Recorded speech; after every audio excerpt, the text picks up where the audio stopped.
Hey there, ladies and gentlemen, it's me, Dr. Donna. Welcome to week 39 of 9. Last week I read Make Big Happen. Here's what I have for you. Ladies and gentlemen, I'd first like to start with the 4 Make Big Happen questions. Here they are.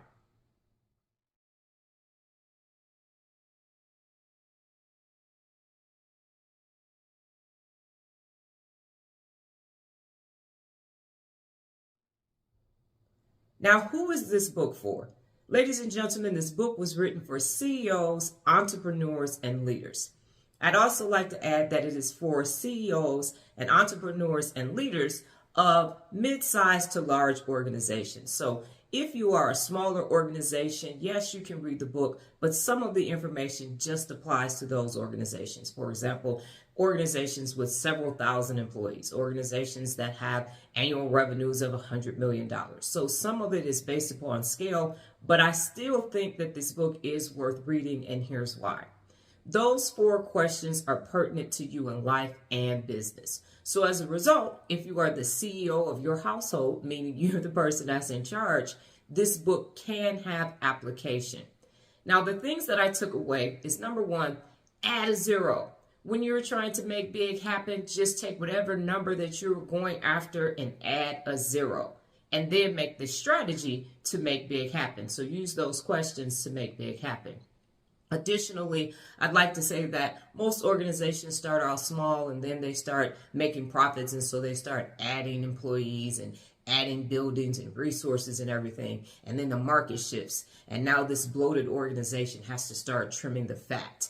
I always say run it lean and run it clean. So think of SEAL Team 6, Rangers, Special Forces, Green Berets, Delta Forces, and those type of entities inside of the military. They have to do a lot with a little, so they have to stay in shape. They have to be certified on all their weapon systems, and they have to have reconnaissance and understand what's taking place in their areas of expertise so that they can always be prepared.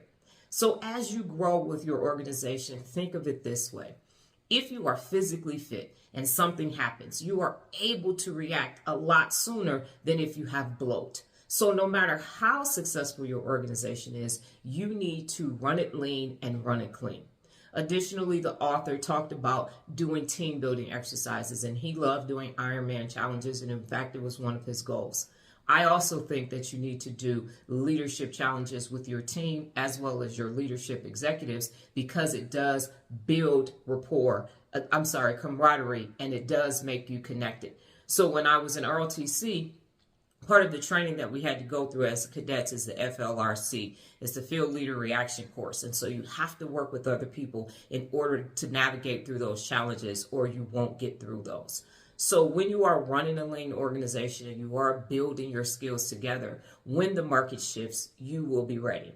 And my final takeaway is technology. He indicated in the book that in the 1920s, if a company started, their expected life capacity for the business would be 50 or 60 years.